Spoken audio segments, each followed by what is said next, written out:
So today we are looking at cardio and core training. A little bit of a weird order today, but again, there's a lot of chapters in this book. So what we're actually going to be going through is we are going to start with like how to sort of set up a cardiovascular routine. We would call that in sports a conditioning routine. But then we're also going to set up the beginning part of our movement prep. Movement prep again meant to be the sort of activation section of like a workout. If we go, we go over to NASM's website here and we go to, they added a banner over the weekend. Oh wait, no, I'm just massively zoomed in. I was like, that's a weird choice. We go down to like their programming guidelines here. If we just look at this programming template, you'll notice we've got our warm-up section. We've already kind of talked about that. That's where we get our flexibility stuff out of the way. And we got our activation section, which is where we're getting a little bit of our core and a little bit of our balance work out of the way. So we're going to start working our way into that today. And then we'll finish up with balance and plyometric stuff tomorrow. Then we get a whole day dedicated to SAQ all by itself, which will be really fun. And then we will get into the meat and potatoes, is what I like to call it, the resistance training, your main course, All right. So when we're talking about the cardiorespiratory system, it's kind of nice because like I personally love cardiovascular workouts. I always feel like cardiovascular workouts feel a little bit more like accomplishing to me. Like I always feel like they're more of a benchmark. I mean, don't get me wrong, like I also get really stoked on days where like I'll be maxing out and I'll hit like a new number or something. That's always like really motivating.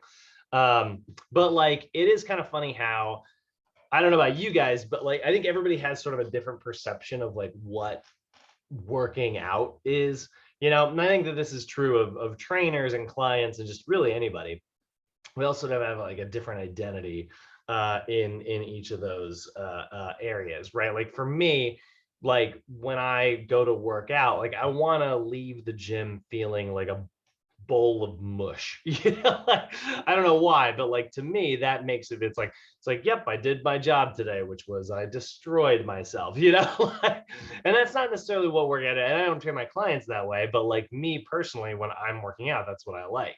So I love a good like conditioning cardio workout because sometimes it'll just be like a pace thing and you're just like, I gotta push this pace, or sometimes it'll be like you're struggling to recover thing. That's always kind of fun.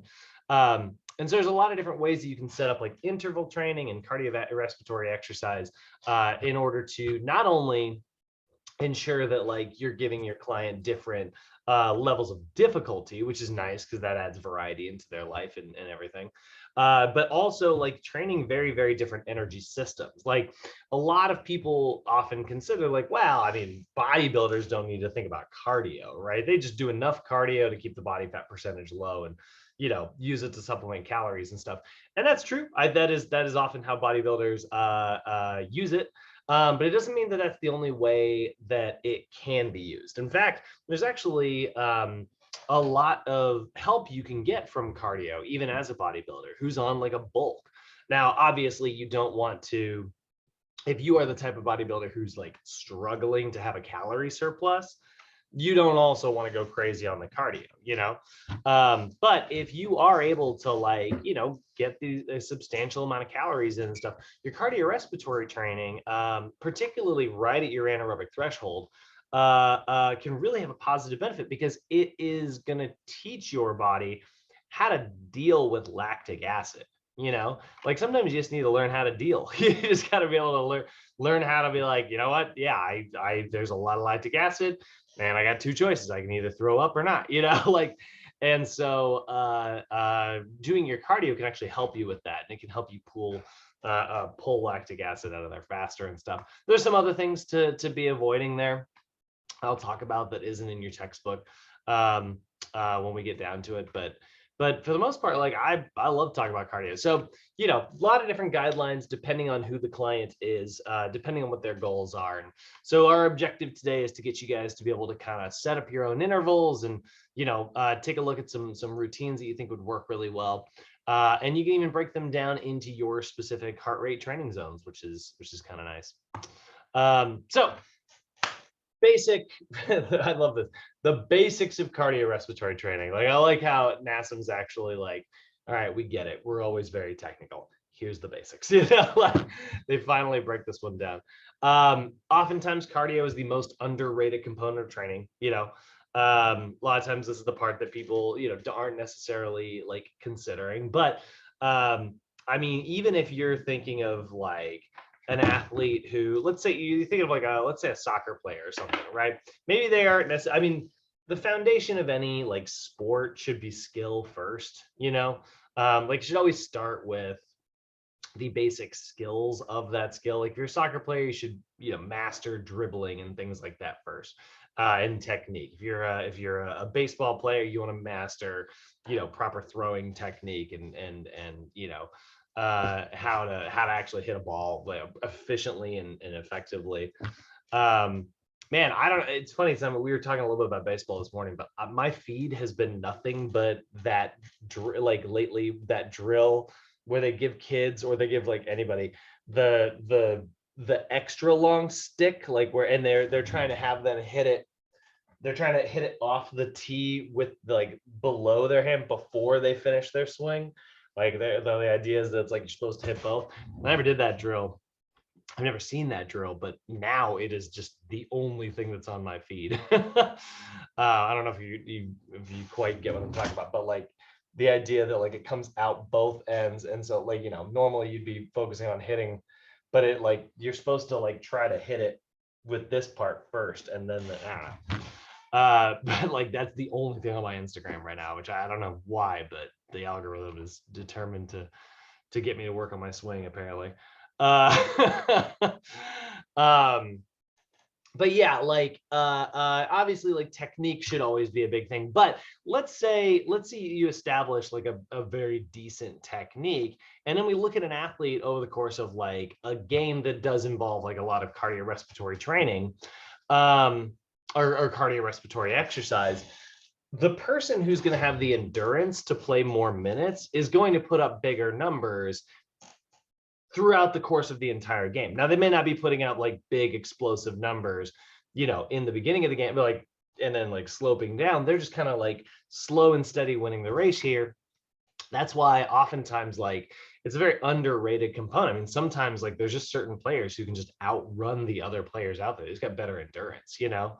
Um, that was one of the things that like they never really talked about. I mean, they always talked about like LeBron, this young LeBron, but like I remember like watching him back when he was with the Cavs, and like he had tons of endurance, you know, like he was able to like, you know, go for a lot of minutes. And I think that's part of like where some of his frustrations came from, because you would see like the rest of his team would kind of slow down, and he would often put up like a lot of numbers at the end of a game because he was, you know, kind of stepping up. But so yeah, definitely a very underrated component of training. And so it's great. It can help improve your performance, obviously. It can also be very good for reducing mental anxiety. It is a good way to create a lot of endorphins, like very positive, you know, brain chemicals that are going to make you, you know, feel a lot less anxious or a lot less stressed. And then obviously it burns a lot of calories. Yes, of course it is going to be very good for weight management, you know. The other thing is, if we're looking at this a little bit more advanced wise, let's talk just briefly about energy systems. So Daryl, I think you are the only person in here who we haven't talked about energy systems hardly at all this module, because it really just doesn't come up that often. Today it comes up a little bit. So I'm going to give you the very dirty, very summarized, very brief version of like how energy systems work. But if we look at like training energy systems here, there's the classic chart right here, or I guess we could use this one just technically. Actually, you know what? I don't want to use the four version. Let's use the 3 version because it is much easier. We don't need to get technical today. And actually, I'll use this one because I like these colors a little bit better. So if we take a look, this is kind of what your energy systems really, how they kind of work, right? And so we're going to break this down into, three very different versions of your maximum effort first. Then we'll talk about like where that energy is actually coming from. So if you take a look at here, like you can see if this is the percent of like energy coming from a system, right? So what's going to represent, what this line here, the vertical line is sort of representing, is where all your energy is coming from, right? And so in the first 10 seconds, all your energy is coming from this red line, and then the red line kind of dies and disappears forever. Then your yellow line is like not really doing much at first for the first 10 seconds, but then like as this guy dies, like, oh shoot, I need to take over, and so like then it steps into the yellow line tries to keep it up as best it can, and then it kind of dies and just stays down here, sort of existing a little bit, like some energy coming from it, off into the distance. But that's where the green line, which is slow to wake up, but like eventually like came in and kind of took over, right? And this one, you'll notice, goes like all at 120 seconds. This actually can go into basically infinity, right? And so these are our three different energy systems, right? These are, I'm just going to go ahead and sort of modify this chart here. We've got our immediate energy system. We're going to call that our ATP-PC system, okay? This is where energy is coming from what we call creatine phosphate. So when we're describing energy, guys, what's up, Eric? You're coming in, just fair warning, you're coming into a slightly complicated bit. So stay with me. So when we look at this first system here, right, this ATP-PC system, right, this is your maximal intensity energy system. So if you right now, saw, if somebody came into your room right now and grabbed your phone and like threw it out into the middle of the street, and you were like, crap, I gotta get my phone, like, and you ran as hard as you can, fast as you can, like go over there and snatch that up. That is going to be you using your ATP-PC system. That's your high intensity, very short duration energy system. Think about like running a race, and this would be a bad way to run a race, by the way. This would be a bad strategy. But think about running a race where you want to be in first place the entire time, right? So what's going to happen is you're going to sprint hard as you can in the very beginning. And you're just going to try to keep sprinting as hard as you can in order to maintain that lead. Again, horrible actual real life racing strategy, but good for my example. What's going to end up happening is your intensity is going to be really high in the beginning, and then it's going to slowly drop as you get more and more tired. In the first 10 seconds, you were using what we call ATP-CP or ATP-PC, and that's the adenosine. That stands for adenosine triphosphate creatine phosphate system, right? And so what that is, when I say like the adenosine triphosphate creatine phosphate, the adenosine triphosphate part, that's just energy. Okay, when I'm referring to energy, what I'm referring to is ATP. ATP is a molecule that we all use, to do everything that we do. Every bit of something that you do costs X amount of ATP. That is your molecular currency, if you will. So this system here is actually going to create more ATP by basically breaking down a molecule of creatine, and it's got this little extra P on there. So the way ATP works is you'll have like a molecule of adenosine here, and then you'll have, and we'll make, there's our molecule of adenosine, and then it's going to have three little phosphates that it's attached to, like right here, and these three little phosphates are all attached together with like a classic chemical bond. Right? So there's a little bond that holds that one together and a bond that attaches that one. So what your body's going to do is it's basically going to take this third phosphate and break it off. And that is going to release a massive amount. I can't find my, whatever. It's going to release a massive amount of like energy, right? And so when we break that third phosphate off, we get a whole bunch of energy. Now, We need to make new ATP if we're going to be able to keep doing work. So what your body's going to use in the first 10 seconds is a molecule of creatine, creatine phosphate, which would be over here, right? This is creatine phosphate. Okay, and it's attached just kind of like this with a very simple bond. What it's going to do is it's basically just going to rip off this little phosphate right here and use it to reattach. And bam, there you go. Suddenly we've got a molecule of ATP again, right?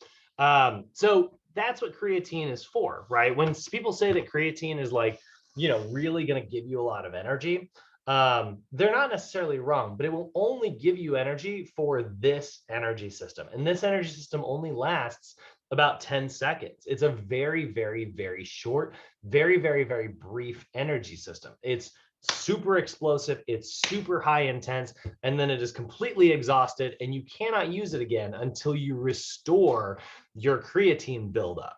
Your body will sort of like restock all of that and get it ready for the next round. That takes minutes and minutes of rest, because that's the other thing about energy systems. It's almost like you're winding forward and then you have to wind back. You don't just get to step all the way back in line, right? You have to unwind what you do. It's not like 1, 2, 3, 1, 2, 3. Let's go to 5. 1, 2, 3, 4, 5. 1, 2, 3, 4, 5. It's not really work like that. Instead, it's like 1, 2, 3, 4, 5. Then you start recovering 5, 4, 3, 2. Now you're good to go again. You've recovered. This is why you see so many people like sitting around at the gym. Oftentimes, they should be, if they're going to sit around that much, they should be lifting as hard and as explosive as possible so that they can train this ATP-PC system, or ATP-CP. The order does not matter, but the phosphagen system is what everybody actually calls it. It's much easier to say.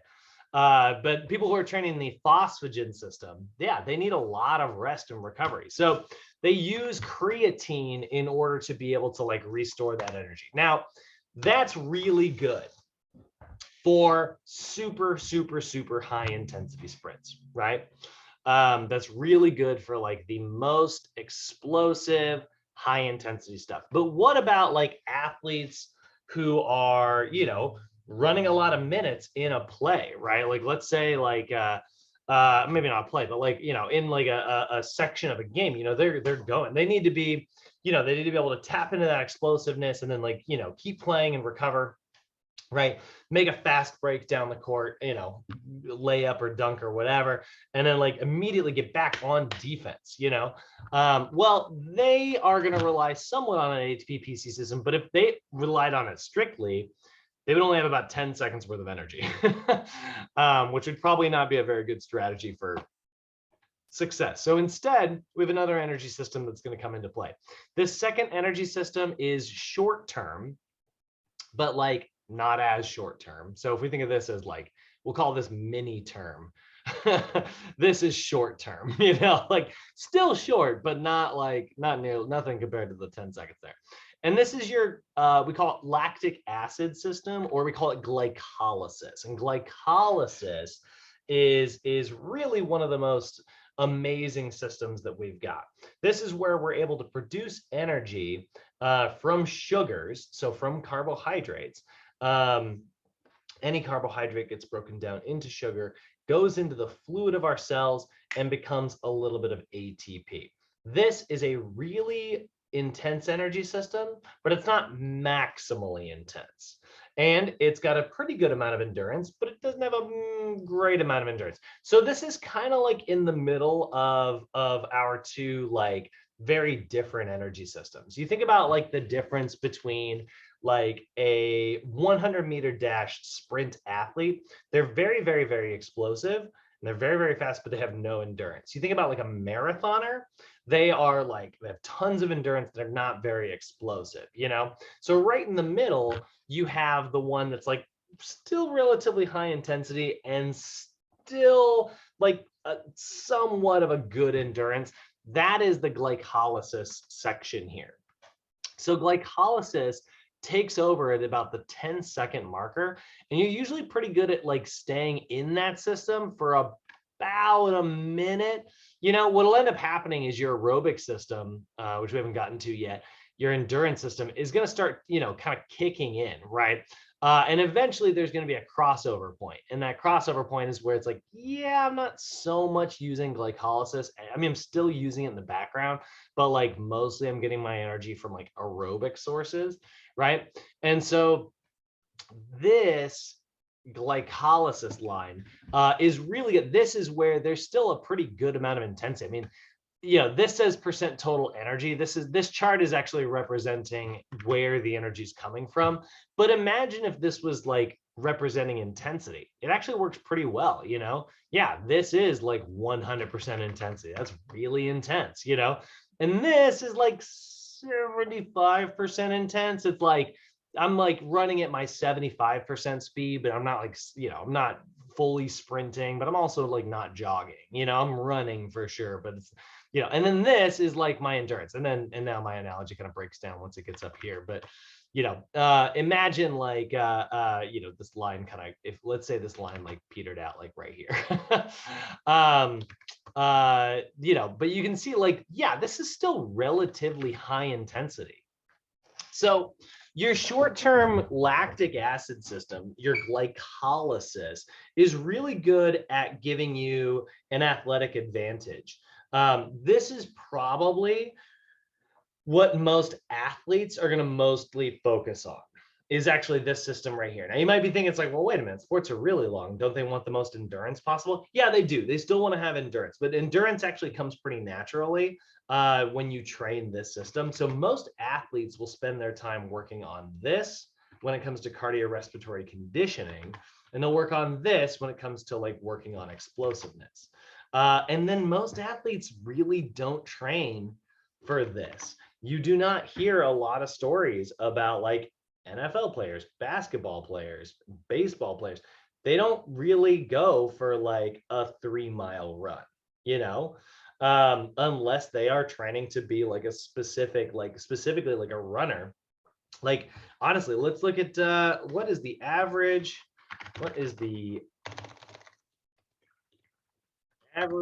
number of miles a soccer player runs in the MLS. I'm gonna go with Major League Soccer because hopefully that'll be in miles.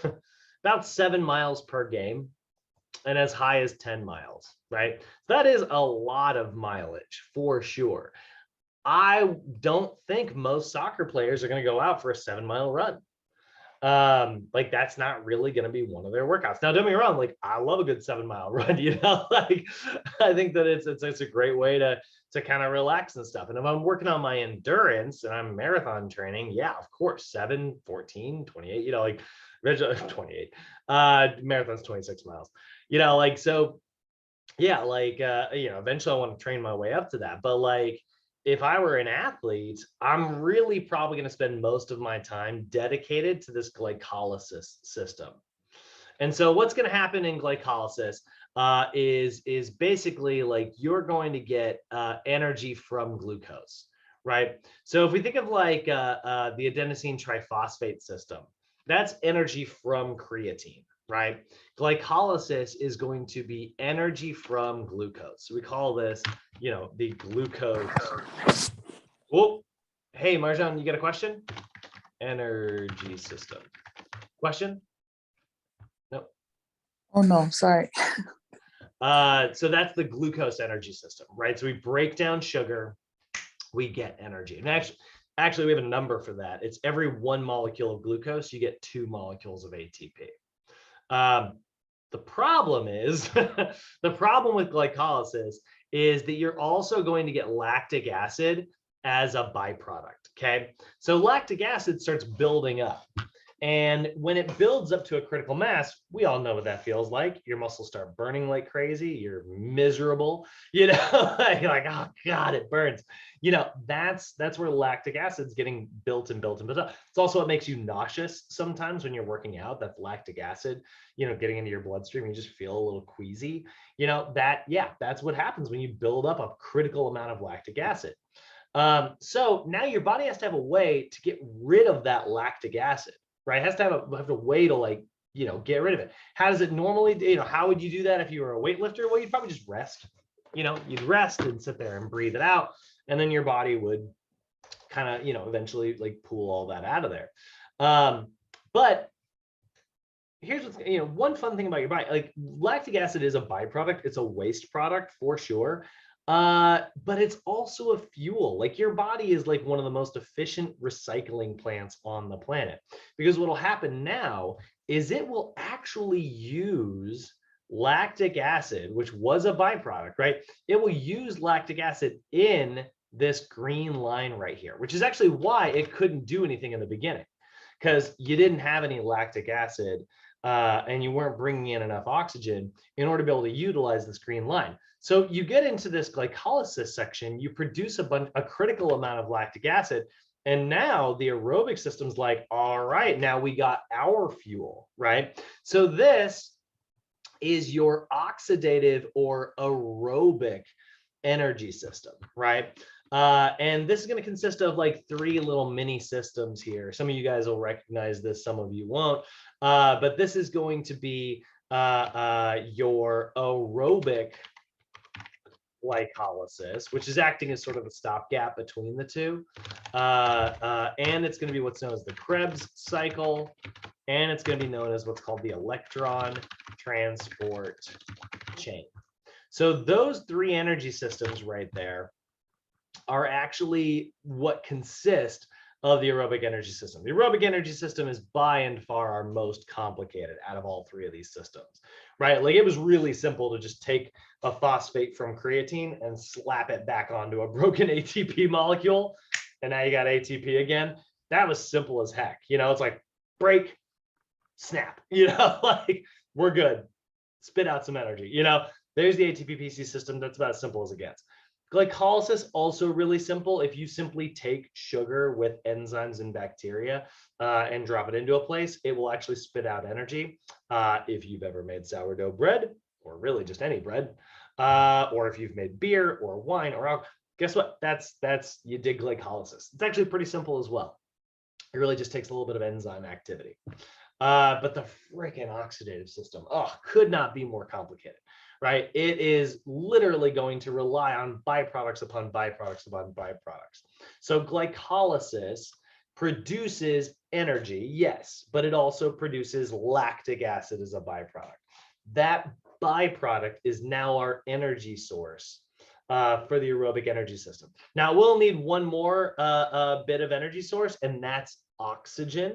It needs air in order to be able to do this. So because all of your cells are very swampy and very like liquidy, we need a place, we need like an air pocket inside of all your cells. That's where your mitochondria come in. So your mitochondria are these little, the powerhouse of the cell. I hate saying it, but that's every biology teacher says the same thing, right? Like that mitochondria is like a little air bubble. And so the lactic acid goes in there and waits for oxygen to get carried and then into the mitochondria as well. And now that there's lactic acid and oxygen, your body is able to start what is called the Krebs cycle. Krebs cycle is this really, really complicated little wheel here, full of all these little miniature, we call them coenzymes. For the record, these are actually your B vitamins in action here. But if we look at a Krebs cycle, you can see it's this really just super complex wheel of like, all right, you do this and you get this chemical, you do that, you get this chemical, you do that, you get this chemical, blah, blah, blah, blah. And it goes through the whole wheel there, right? And while it's doing that, it's spitting out a little bit of ATP, a little bit of energy comes spitting out. And then you get some more byproducts. These little byproducts, don't worry about them for right now. They're called NAD and FAD, NAD and FAD. And NAD and FAD are byproducts of the Krebs cycle. So the whole oxidative system is relying on lactic acid, which was a byproduct, right, as a waste product.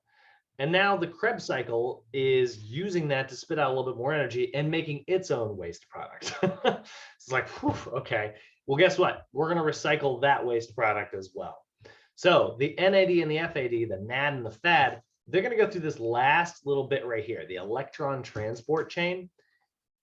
And they're going to spit out a whopping 32 molecule of ATP from that NAD and that FAD. Use a little bit more oxygen, by the way. A little bit more oxygen comes in as well. But you're going to spit out 32 molecules of ATP. So here's the thing.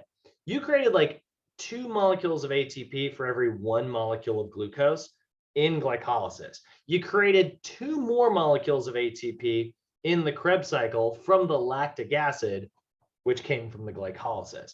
You're spitting out 32 molecules of ATP just by adding a little bit of oxygen to the rest of those other byproducts. That's a crazy amount of energy. This is why it's your long-term enduring energy system.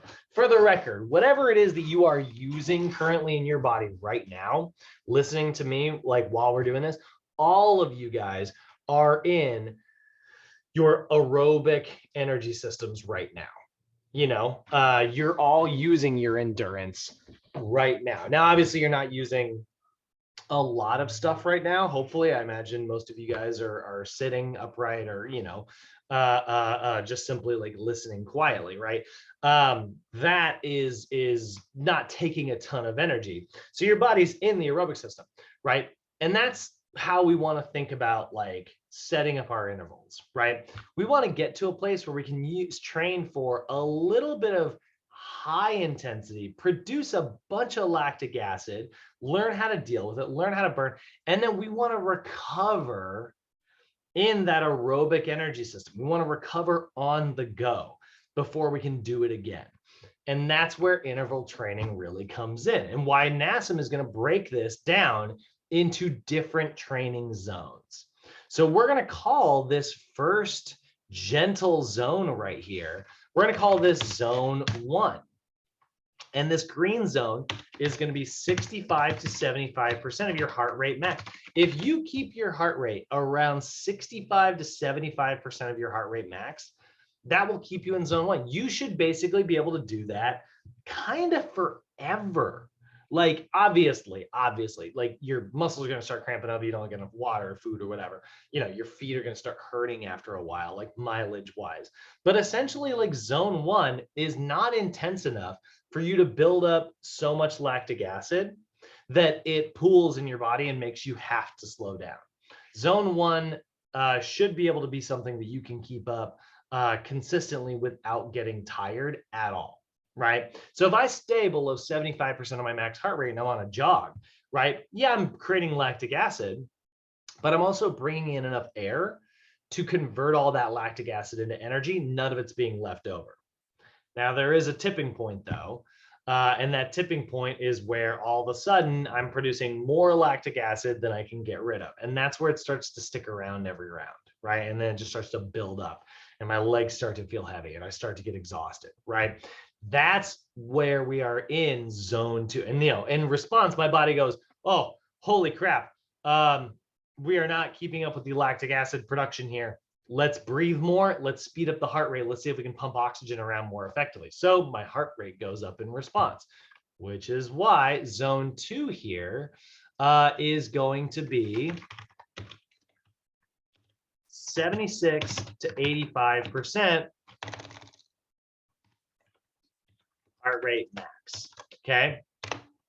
Oh, good guy here. God dang it. So that is zone 2, right? 76 to 85% of your heart rate max. And then I'll zoom in on this a little bit so we can see it a little bit better, right? Then we have our zone 3, and our zone 3 is where you're basically redlining. You know, like this is you working as hard as you can. You're going to produce even more lactic acid, or maybe you're just going to rely on that ATP-PC system for a second, be super explosive, sprint really hard for just a sec, and then like maybe coast as long as you can on that, right? And this is going to be 86 to 95% heart rate max.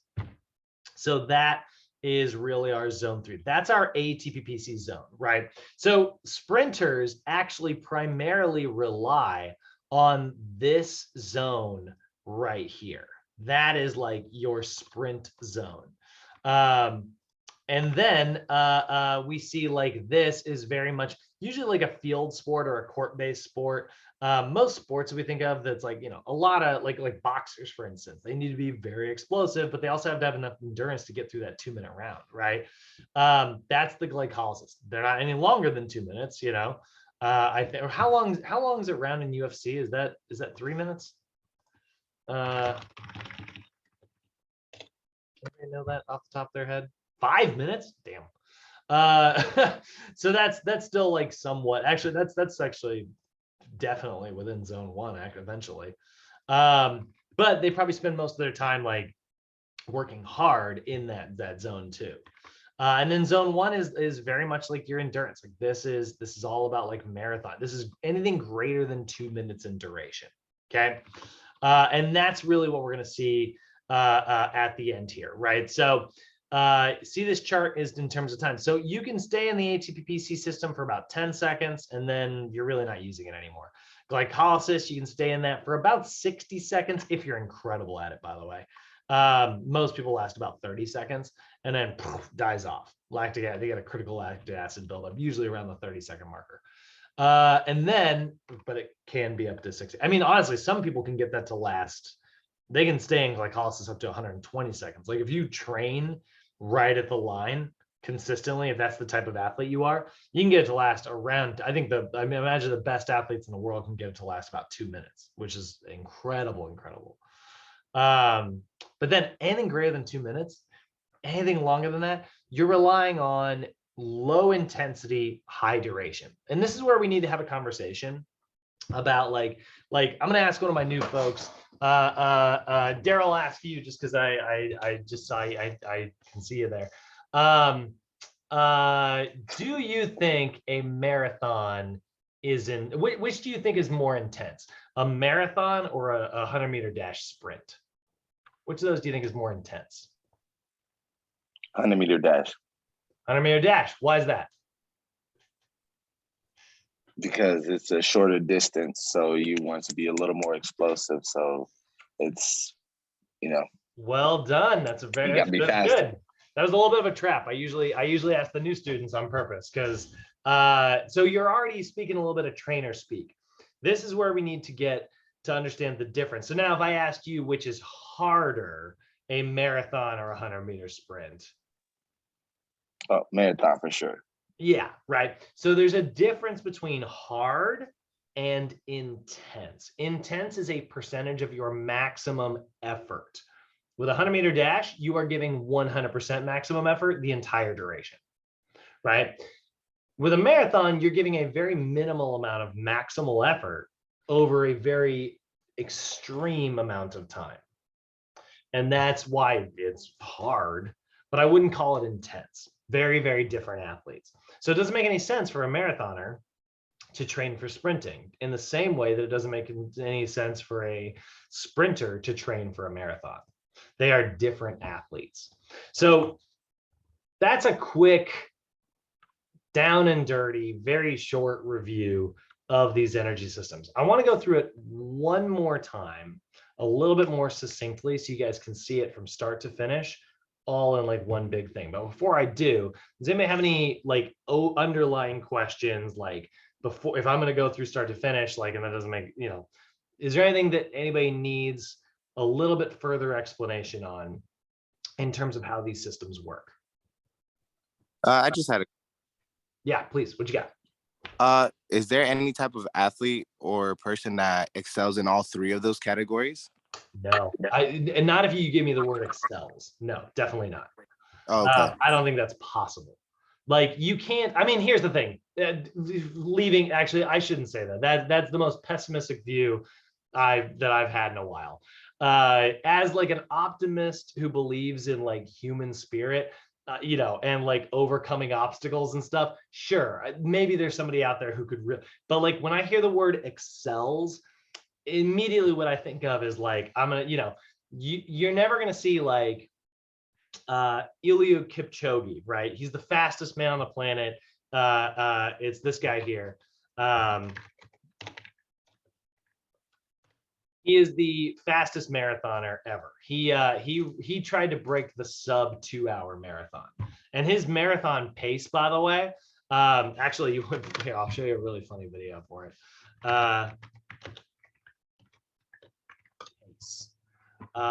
Yeah, so they set up at I think this is actually at the LA Convention Center.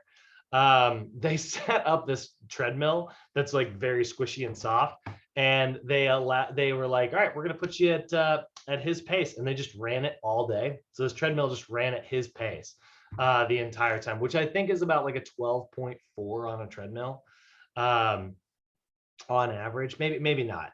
And they had them run on it and just see how long people could do it. And this guy did it for 2 hours. Like he did that pace for 2 hours. 2 hours, 1 minute and 39 seconds, right? That's the fastest marathon anybody's ever run. So if you were to ask him to sprint against somebody like me, like in a 100-meter sprint, he's probably still going to outrun me. But if you were to ask him to sprint against, like, you know, Usain Bolt, who's like the fastest sprinter, and you actually compare their times, they're going to be drastically different because they're just drastically different athlete. To get to be the best in any category, you have to sacrifice being good at everything. You know what I mean? It's the jack of all trades, master of none situation. The athletes are people who are masters of like one specific thing, you know? I mean, you got a few, you know, crazy athletes out there, you know, like Kobe. I mean, Kobe, his first, I don't know if a lot of people know this, his first passion was soccer.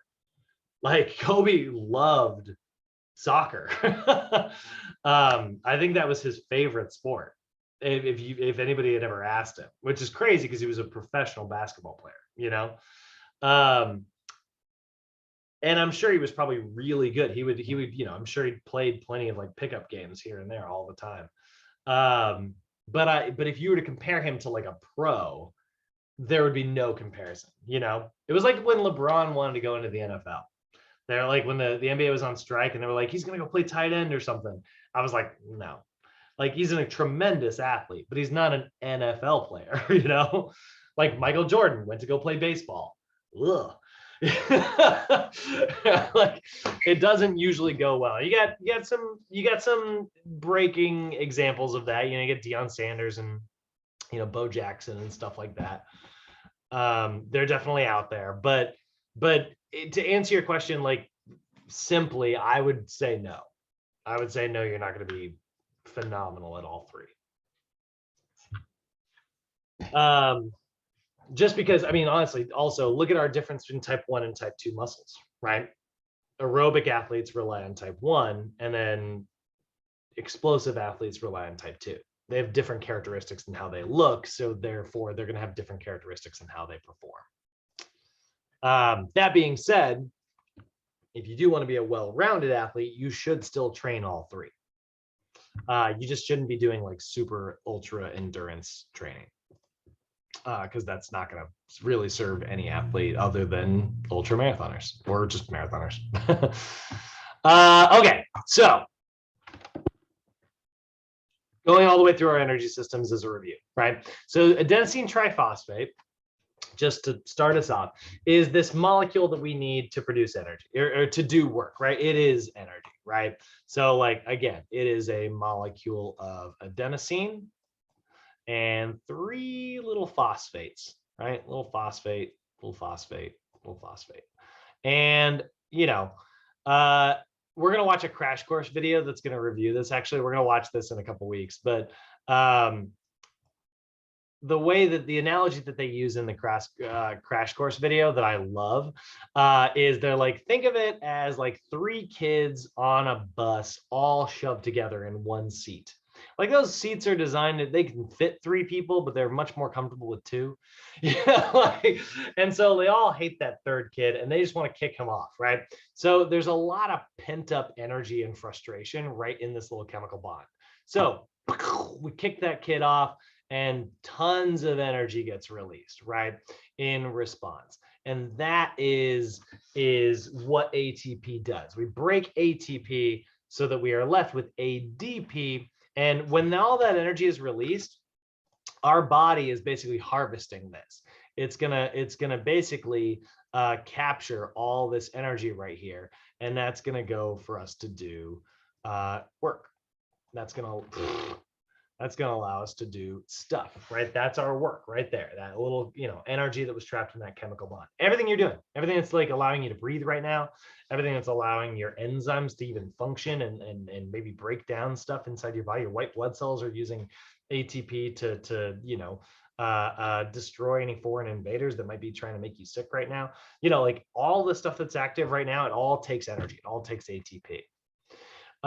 So high variant, there's a lot of energy trapped between the bonds of the phosphates. And when those bonds are broken, that energy is released. Our body captures that energy and it pays for the work that our cells do.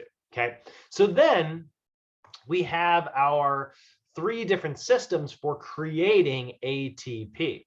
We can create ATP simply by using creatine and reattaching a phosphate. That is our ATP-PC system, the adenosine triphosphate phosphocreatine system, which is a freaking mouthful. So everybody calls it the phosphagen system, or they just abbreviate it, the ATP-PC system.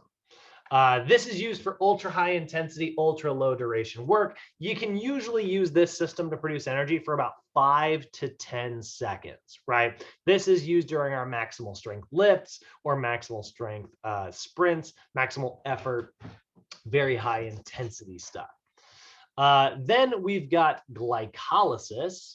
That is our lactic acid system. Glycolysis is used for high intensity, but not ultra high intensity, low duration, but not ultra low duration work. So this usually lasts anywhere from about 30 to 60 seconds. Our main source of energy here, our main fuel is actually glucose. Like we consider, like we call creatine a fuel, right? Creatine was the fuel giving us energy for the first 5 to 10. Well, this is where, you need to have calories in the form of glucose coming into the body. Now, you might be thinking, well, what about keto people? Keto people don't eat any glucose. So where are they going to get glycolysis from? Well, they actually kind of skip glycolysis. Which is why, me personally, I don't think you should go on keto if you're going to be a high intensity athlete. If you're going to be a medium intensity athlete, go for it all day. Love it. Or if you're going to be like ultra high intensity athlete, like ultra strictly max effort, I think you can do that too, because you can still rely on creatine. But in the middle, like the 30 to 60 second range, nah, keto is going to screw you up because you're not going to have the fuel necessary in order to be in that energy system. You're going to sort of bypass that. And that's a big complicated thing that we'll talk about in nutrition. Or if anybody wants to know specifically about how it works after class, we can break that down. But that one's kind of needs to be separate. Yeah, question. Okay, yeah. No, I was about to ask about that because I remember I told you I was doing that with my auntie, and no, keto's not it. Yes, it's since you're like a sports guy, that makes a lot of sense to me, because it's basically just taking away, you probably could run circles around everybody else you were playing with if you jogged. Like you could probably jog all day, but like when you try to kick into that run, you're just like, man, it just feels like you're running through sludge. That's a lot of times like what keto feels like. Now, if you were to like go ultra high intense, like where you don't get to sludge land, 5 to 10 seconds, like hang cleans and snatches, sure, there's an argument that could still happen. But it's like there's a gap. It's like you get this, you get none of this, and then you have this. You have this and this. But this middle one, terrible. Which honestly is why people use it for weight loss. People equate long duration cardio with weight loss, and keto is really good for long duration cardio. So I'm not against keto as a rule, but I definitely avoid it in certain types of athletes. It's a tool. I don't use screwdrivers when I'm trying to hammer something in, So glycolysis, your lactic acid system, right? This is used for high intensity, but not maximal intensity, low duration, but not like short duration, right? Work. So 30 to 60 seconds, right? Uses mostly glucose. And this is relatively high intensity. When you think of like a bodybuilder, or when you think of like a field sport or a court sport athlete, most athletes are spending most of their time in glycolysis and then using the ATP-PC system for big explosive bursts. And then oftentimes it's like, all right, well, now we got to pull you out. And they pull them out and they use the next guy, right? And that way, like they can be at super high intensity. Then we got our aerobic energy system, which, like I said, is obviously very complicated. You've got aerobic glycolysis. Now, I just got done saying glycolysis is glucose, and it takes place in the fluid of the cell. It's not oxygen, right? Well, aerobic glycolysis kind of is. It's just like a little bit of final glycolysis that takes place just on the other side of the mitochondria, right? So one other thing, if we look up an animal cell here and we just kind of grab some mitochondria, yeah, that's about as simple a picture as I can get. So here's a very simple classic biology cell. So cell membrane, nucleus. I can go ahead and delete nucleus. We don't need the ribosomes either. So this, see how this one's pointing to nothing? That's the cytoplasm. That's the fluid of the cell. That's where glycolysis takes place. Anaerobic. It's anaerobic because this is a non-oxygen wet environment. You can't breathe underwater, can you? Right? So that's where it's anaerobic. Now, the mitochondria are little like air bubbles, right? So this is where aerobic energy production takes place. So this is aerobic or oxidative. Actually, I should say oxidative or aerobic system. Okay, so that one obviously is, it's where you're huffing and puffing. We need oxygen to be able to do that. So the other two systems are anaerobic. Now, aerobic glycolysis is still glycolysis, but it's just taking place just barely on the other side of the wall of the mitochondria. So it's kind of acting as like, it's like handing it off from one energy system to the other. But the real like actual aerobic systems are going to be the Krebs cycle, which creates ATP by using the byproducts of glycolysis. And then that creates CO2 and water as a byproduct. Some of that is, some of the byproduct is going to get exhaled as CO2. Some of it's going to become NAD and fat. And then NAD and FAD, the NAD and FAD, they go into the electron transport chain to create even more ATP. We create even more CO2 and even more water as a byproduct. And then we spit all that out, right? So that's what happens, right? And by the way, that carbon from a carbohydrate, that's where it's finally coming out at the very end of the electron transport chain. Like carbohydrates are made of glucose, which have lots of carbon in them. They go in, they get all beat up and torn up and ripped into like individual pieces, and boom, we get some ATP. You're left with these little byproducts. That goes into that system. We rip a couple more things out there to get a little bit more ATP, and we're left until eventually the only thing left is the little bit of carbon.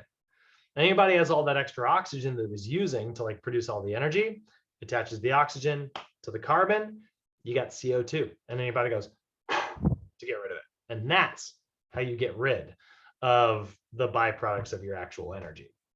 Again, you are the most efficient recycling plant on the planet, which is pretty freaking cool.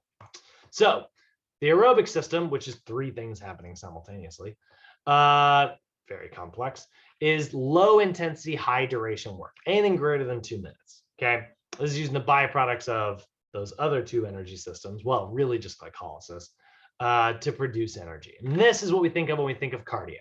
A lot of times people think of cardio, they're like, yeah, I'm gonna go for a jog, and I'm gonna get out of breath, and I'm gonna do that for 20, 30 minutes, right?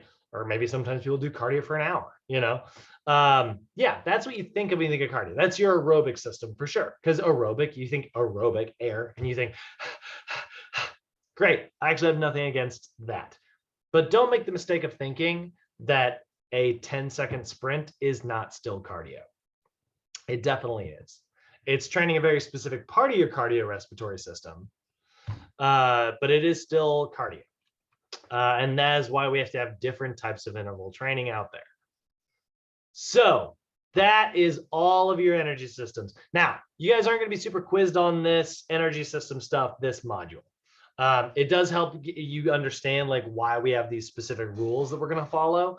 We're going to get much more into understanding these. We literally have like an entire day dedicated to each of these energy systems coming up in our next module. So when we get into exercise physiology, you guys will really feel a lot more confident about this stuff. But for now, think ATP PC, zone 3, high intensity, right? Glycolysis, zone 2, aerobic, zone 1, right? Aerobic is long duration. So interval training. Interval training is really great because it minimizes your lactic acid production and enhances your lactic acid removal, right? So what starts to happen is we take our intensity. Let's build our own little chart here. You know, if we think of like, we'll put this here. This is a, whoops. This side will represent the percent heart rate max. Okay, so that's what we represent here on this side of the chart. And then we'll put another one over here, which is going to represent duration. Okay, so there's the duration of our exercise, right? So if we break this down into, we'll say that this is 60% heart rate max. We'll say like this is 70% heart rate max. We'll put 80 here, 90 here. Really happy with how I spaced these out. Almost got them pretty even. So let's say like that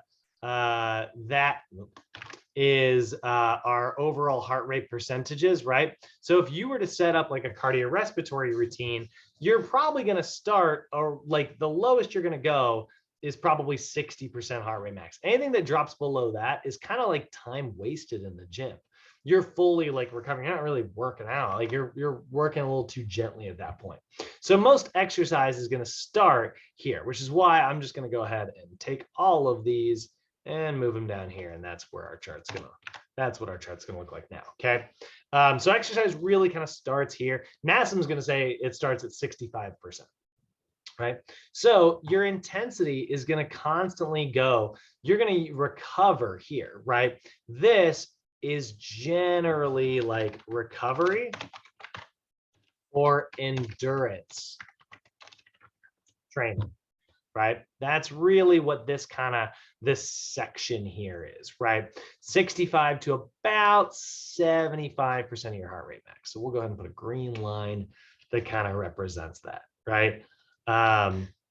That's our zone 1. Okay. And then it's like, well, now my intensity is really kind of getting a little higher. Starting to breathe kind of hard here, you know, like, and that's where you're probably right in this zone here. And that's where you've got what's called your lactate threshold. So this line right here represents the lactate threshold.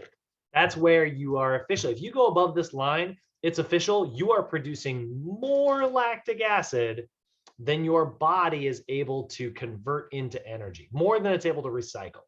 There's leftover lactic acid, which means it's going to start building up and you are going to start burning like crazy. And then up here, we finally have like, okay, well, yeah, this is our, you know, super high intensity section here.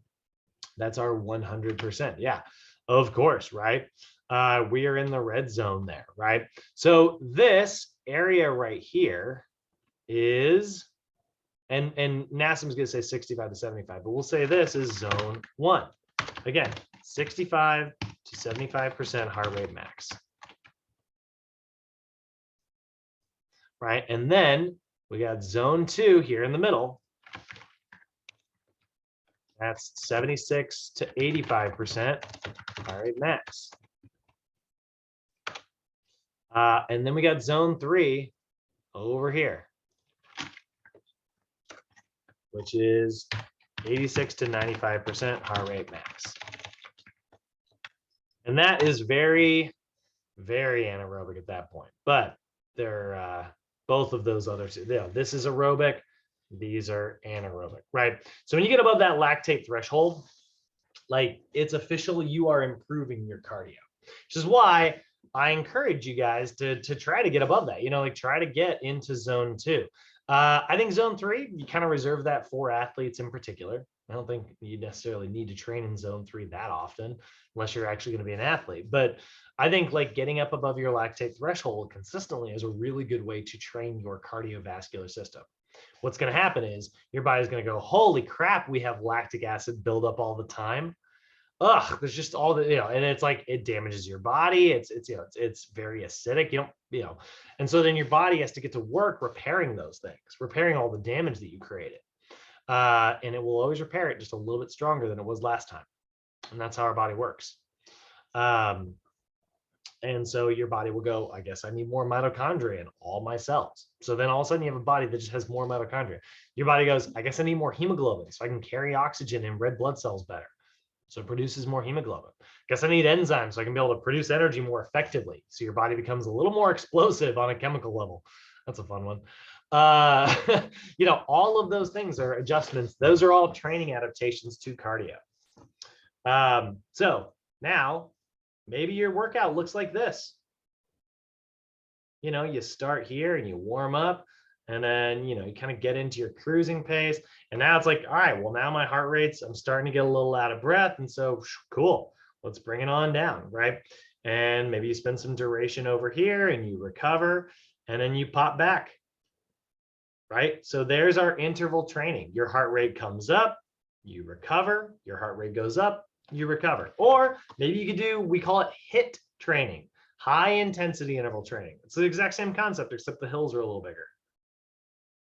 And you'll need more recovery because they're so intense. You'll need more recovery, right? That's HIIT training, high intensity interval training. And that's how we're gonna kind of set it up, right? Oh, where are my notes? Oh, now obviously you need to be able to like know your client's freaking numbers, right? You can't just tell your client, hey, 65% of your heart rate max, bye. Like that's not going to help them, right? Like you got to do the math for them. This is where assessments come in, right? So NASM's going to recommend the traditional formula of 220 minus your age is your heart rate max. Now, it's not very accurate to work at a percentage of that. We already know that because it assumes that everybody's the same. You want to get a little bit more specific. There is a separate formula. They call it the regression formula. This is usually used for athletes. This is more popular in sports. Honestly, though, like you're not tested on it very often, so I wouldn't even really put much effort into like recognizing this formula. But the regression formula is 200. It's the same thing. It's 220 minus your age. This one's 208 minus 70% of your age. They just found that this is just a little bit more accurate because it gets, it gets a little bit more age specific, but not really. They're honestly kind of the same, especially when there's the really good one, which is over here, the Karvanen formula. So it's like, I don't know, why have two formulas when the good one we can use is the Karvanen? You know what I mean?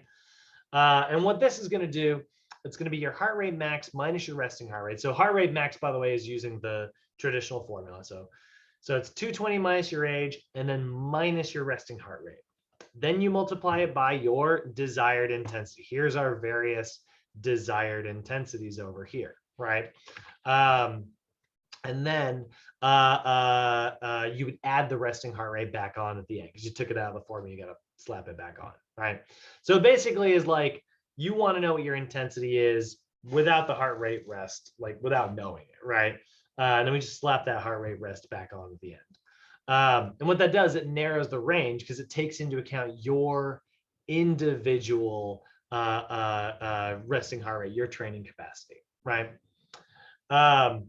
So that is how we're going to kind of start to set up those sections there. Now, the reason we're doing this, by the way, all this time I've been talking about like oxygen consumption, right? Well, the byproduct of that is going to be CO2, right? Again, this little C right here in the CO2, and then we get the O for the O2, right? That's the oxygen. This C right here, that is the carbohydrates you've consumed. That's the leftover carbon. That's how your body's getting it out of the body. It attaches it to a molecule of oxygen so that it can get carried by your bloodstream, right? And then you get rid of it. So this is a really good way to look at your maximal effort because here's the other thing, right? Your body needs carbohydrates in order to do this, right? It needs carbohydrates in order to be able to, like, create that specific type of energy. So the respiratory quotient is the amount of CO2 exhaled versus the amount of oxygen consumed. This is a much more accurate. If you can use this, you should. However, you guys are probably not going to see this in most gyms. You often need a breathalyzer in order to be able to measure the amount of CO2 exhaled. You need a VO2 tester, right? And what it'll do is it'll be like, all right, well, you brought in 10 units of oxygen and you exhaled 7 units of CO2. The remaining 3 units didn't get used. So you're in an RQ of what we call 0.7 or 70%. By the way, that is when you are asleep. You will always use about 70% of the oxygen you bring in. But if you're not doing any work, you're at your lowest intensity, about 30% of it doesn't get used. So exercise exists in about the 80% consumption to 100% consumption. Now, what happens when you hit 100% consumption? All you're left with is lactic acid afterwards, right? You brought in 100 units of oxygen, you used 100 units of that oxygen. And guess what? You needed 110, but that's impossible, right? So yeah, you are completely out of breath at that point. So this is what we call that our respiratory quotient. It's the amount of CO2 exhaled versus the amount of oxygen consumed. This is another really good way, but it does require sophisticated equipment. So you probably won't be able to use that. But that's where the science of like why we break down these zones, that's where it originally came from. And then they noticed that like heart rates usually correspond with those certain RQ zones. So an RQ, zone 1 is your low intensity. We call this the fat burning zone or your recovery zone or your base. This is your foundation, right? And this is really good for clients who are working at low intensity, right? The problem with zone 1 training, though, is because it doesn't get you into that higher RQ where you end up like burning all of the oxygen. You never tap into your reserved oxygen. Your body keeps a little extra oxygen laying around for a rainy day. But if you can tap into that and you can empty those stores, what's going to end up happening is your body is going to work to restore those over the next, sometimes up to 72 hours, actually. This is, again, going back to Orange Theory, who is, they're a group exercise company built strictly on the idea of like cardiorespiratory training zones. That's like their whole shtick. They have what are called splat points. And it's where whenever you get into the orange zone or the red zone, which is the zone 2, zone 3, right? Anytime you get above a respiratory quotient of like 0.9 to 1.0, so you are out of breath, you are making splat points. And what they're saying is, if you get about 12 points per class, your body will actually burn more energy over the next 72 hours. Because it's basically going to have to work to restore all that, right? It's kind of like if you've ever overdrawn your bank account and then you get a paycheck. It's not, let's say you overdraw your bank account by $100. You get a $500 paycheck. You don't have $500 to spend. You have $400 because you got to work to pay that $100 back, And let's not even talk about overdraft fees and all the devils of banking. But like, that's kind of how this oxygen consumption stuff works. If you tap into your stored energy. So what ends up happening is you end up with what I love to talk about. It's called EPOC, or excess. And this is post-exercise. So after you leave the gym, oxygen consumption. It's an elevated calorie burn that takes place anytime you do intense exercise. So it can last up to 72 hours. So the harder you work, the more EPOC you generate, which is pretty amazing. So that's why Orange Theory will tell you want to try to get about like 12 splat points per class, because that's the number that they see you burning extra calories over the next like 72 hours. It's a good marketing ploy, and honestly, it works. I mean, they're not wrong either. EPOC is great, guys. I always love to, this is my favorite phrase. Burning calories in the gym is good, but burning calories in bed is better. You guys can interpret that however you want. But like what I mean by that is like, if you work hard in the gym, you get to recover while you're sleeping and you burn more calories doing nothing. You know, so yeah, that's like my favorite joke. So that's why we want to get into zone 2 or zone 3. We want to recover in zone 1 and we want to work in zone 2 or zone 3, depending if it's safe. Now, obviously, we talked about fitness assessments. Not everybody's going to qualify for zone 2 or zone 3. It's not going to be safe for everyone. So we have our YMCA step tests. We have our Rockport walk tests. That will determine. If I got a client who only qualifies for zone 1, that's still fine. It's like, hey, let's get you into zone 1. Let's build up a foundation. Let's get your endurance up. And then we're going to tap into that hard stuff, you know? So now we're going to tie this to our 3 different levels. Obviously, we got 3 different zones here, right? Well, NASM's also going to use its little OPT model here, right? And so it's going to have, you know, the staircase.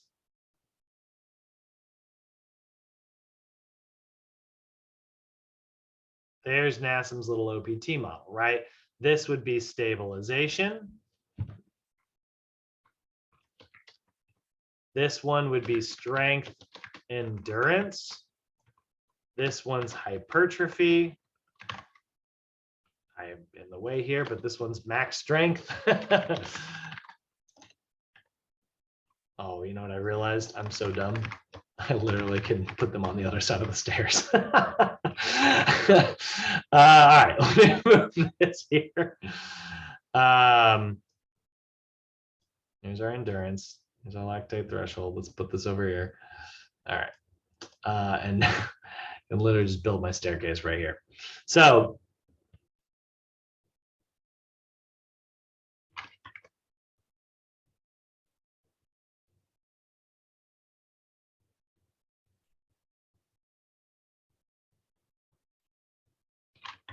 too many steps. God dang it. I had this chart perfect the first time I tried it. This is why I don't draw. Stabilize it there. That's why I need to do that. And then strength and endurance, hypertrophy, max strength, and then there's power. All right, so this one's power. Why did my thing get small?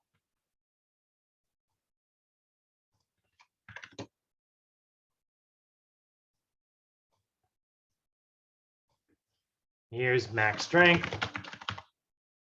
Here's hypertrophy. Here's strength endurance.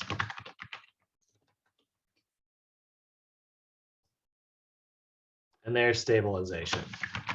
Now, you guys know that strength, endurance, hypertrophy, and max strength are all one level, right? That's level 2. So if we look at the OPT model and we look at our cardio here, you can see how we kind of broke this down. You can see we basically do want to get rid of the flexibility stuff here and move this over.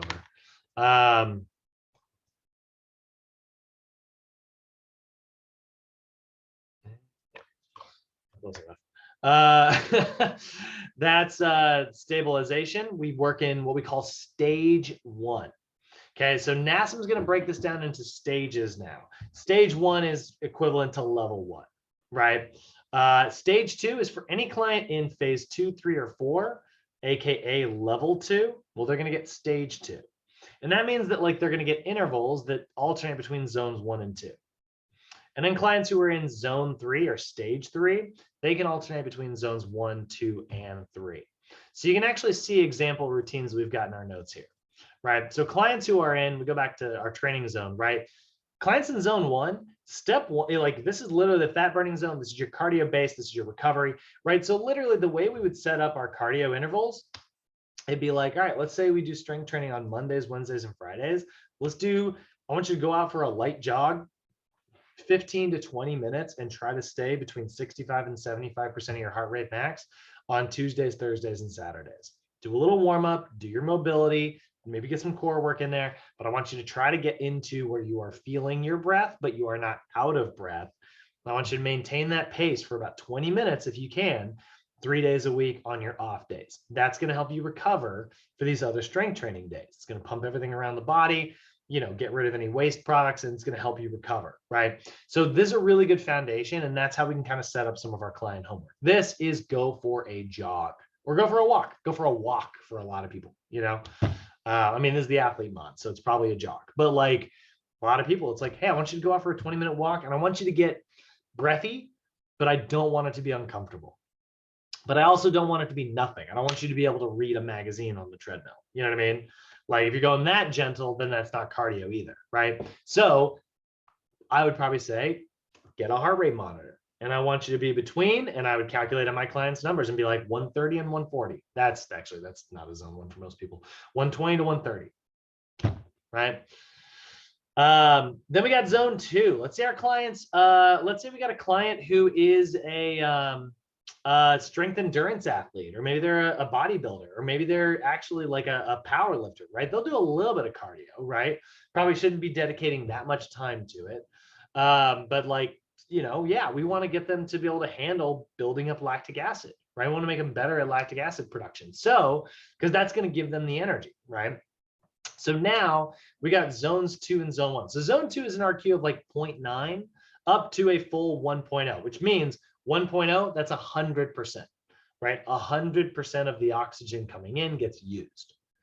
Therefore, if you needed 200 units of oxygen, but your 100% is 190, 10 units of lactic acid got left over every round, which means eventually it's going to build up, right? So this is working relatively hard to very, very hard.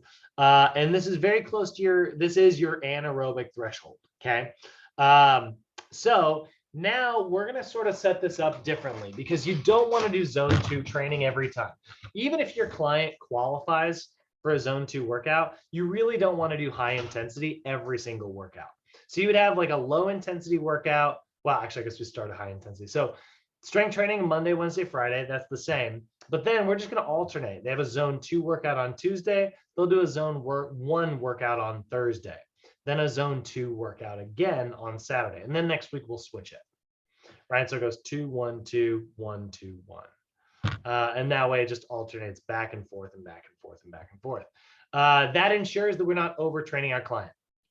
If you're sprinting every day, you're probably asking for some type of overuse injury. And then eventually we have our client in zone 3. Zone 3, this is stage, this is the beyond even 1.0 on the RQ. This is where you're working as absolutely hard as you can, right? This is peak stuff. So this is 86 to 95% of your heart rate max, which you hit 1.0 around 85%.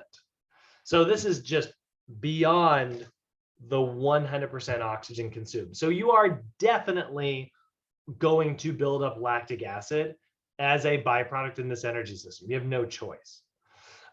So this is your peak training, right? This is an RQ greater than 1. You're doing more work than you can recover from, on the go at least. You'll need to actually recover. And this is very anaerobic, and that's 86 to 95% heart rate max. So now if you qualify for that, what we can do is we can have a zone 3 day, a zone 2 day, and a zone 1 day. And that would be like an advanced cardiorespiratory routine. So maybe that's like, let's say I'm training an athlete to get very much better at cardio. I might have them do on like their zone 3 day, I might have them pushing like a weight sled or doing something where they get completely super out of it, sprinting uphill, right? Very high intensity with long rest periods in between. And then on my other days, I might end up doing a little bit of like, medium training where it's like, I'm going to have them do some intervals where they run and then recover. And then but they keep running the whole time. It's like sprint, recover, sprint, recover. And then on the zone 1 day, it's just going to go for a light jog. And that's mostly a recovery day. That's literally meant to act as the recovery section. So we have our target heart rate zones. The PowerPoint's going to review this real quick and go through everything we just said. Target heart rate zones, like I said, we use these calculated based on our client statistics, and we can set up our interval training efficiently, right? Interval training is a really great way to burn a lot of calories in a very short period of time. It's also fun. You know, you're changing your numbers so often that it isn't very monotonous, and it increases your metabolism. Not in general in life, but it gives you a metabolic boost. It gives you that epoch for 24 to 72 hours sometimes. So when we're setting up a cardiorespiratory schedule, we start by building their foundation. We call that our base training, move into some light interval training, and then we start getting into like high intensity interval training, which probably involves like linear training. That's sprinting. Linear training means running in one straight line. Then if we're training an athlete, now it's like, all right, well, now I've got their cardio is not really what I'm training anymore. Now I'm just training their explosiveness. So we start to switch to, we call it multi-directional training. That's agility. And then eventually we get into sport specific training. That's quickness.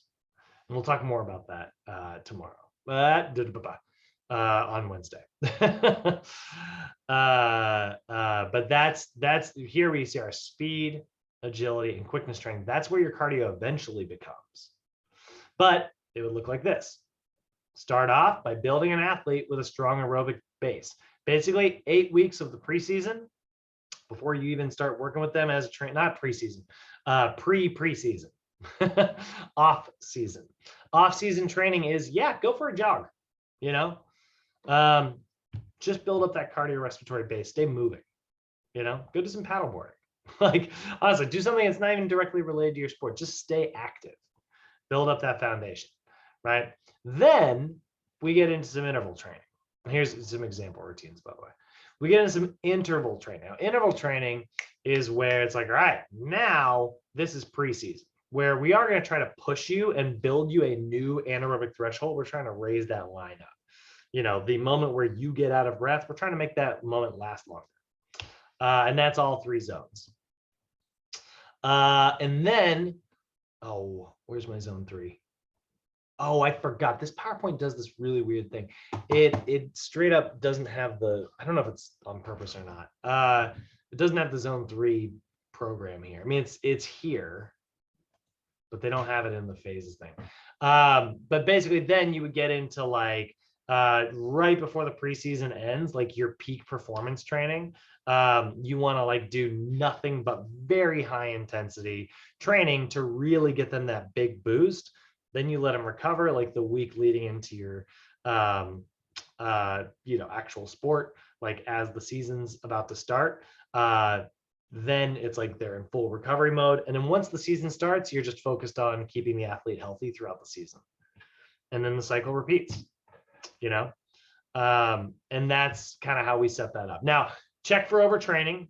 Cardio training is, cardio is often where people will feel the most overtrained. They'll start to feel drained after their workouts, or they won't feel like they're recovering as much.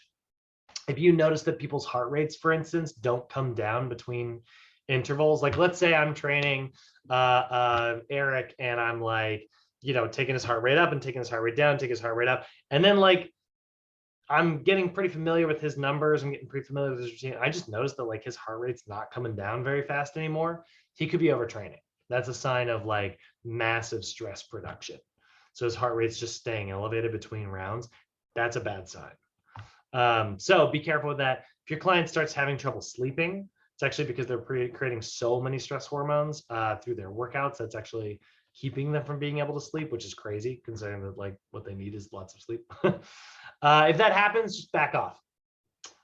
Give them a week of recovery with some active recovery, maybe like some yoga, Pilates, anything that's like really, really gentle. Tell them to get enough sleep, check their diet to make sure they're eating enough calories. And then you can slowly like build that back up. And it comes back very quickly.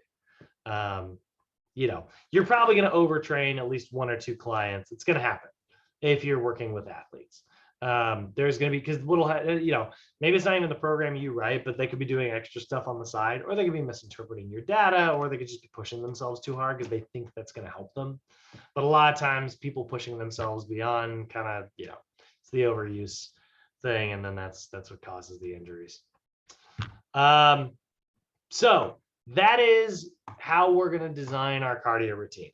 Now, I will get more into the specifics of that when we get into SAQ. We'll talk about like what those zones are going to look like. But takeaways for today, guys, you got to remember, like, when you are prepping for a test, which you guys all are, what kind of stuff makes good test questions, right? Like, what's the kind of thing that makes really good multiple choice questions? Well, you're going to see a lot of stuff. If you forget everything I tell you today, pay attention to this section right here. All that energy production stuff is really important, and I want to make sure you guys understand a little bit of it before we went into looking at this. So you understand, like, there's a reason behind why we have these zones set up. There's a reason why cardio training is not just like, all right, Marjan, I want you to get on the treadmill, run as hard as you can. See you tomorrow, right? Like, there's like, that's not helpful for anybody, like, it's not specific enough. It's not, I'm not training you in multiple ways. I'm making you good at one thing, which is just like working really hard one time, like, it's not a routine. So like, I wanted to go through all the like Krebs cycle, electron transport chain, glycolysis stuff. So, like, why these zones are what they are and how they are different, right? I mean, Eric, you asked, can you be good at everything? It's like, if you're a bodybuilder, you're probably not going to be the best marathoner. If you're a marathoner, you're probably not going to be the best power lifter. Not that you can't train in all three of these things. I think you should, but you should specialize in whatever your actual athletic event is mostly focused on. Me, I play a lot of ultimate frisbee, so like, that's a lot of like sprinting with lots of active recovery. Now, I will say I'm a very decent pickup player. And pickup player means that, like, I'm going to be playing in a field with like all different ranges of athletes. So oftentimes what I rely on is my endurance. I will just run and run and run and run until my defender can't run me anymore. And then I just jog to the end zone and wait for somebody to throw it to me, But when I play in like leagues and when I like practice with pros and stuff, when I go to those types of things, those guys are putting all their effort. They will sprint really hard and then they recover. And because like in a real game, they get to do like a full line rotation. They get to pull all 7 players off the field, bring a whole new 7 players on. So they're now recovering. So they know how to leave it all on the field, which is a skill that I have not mastered. When I go out and play with like pros, I get my butt kicked every time. And I'm like, man, because my endurance doesn't account for anything. They don't have to rely on endurance. It's not actually part of the professional version of the sport. It's a part of the pickup version of the sport. So again, like, specialization is important. All right, guys. I know we've been trekking crazy hard today. Like I said, we got a lot to get through. This next section's much easier. The core stuff is way easier, so we'll leave you on a high note. But just while I've got everybody in this transition time, questions, comments, concerns, anybody worried about setting up their cardio, you guys know how to calculate your own zones, by the way.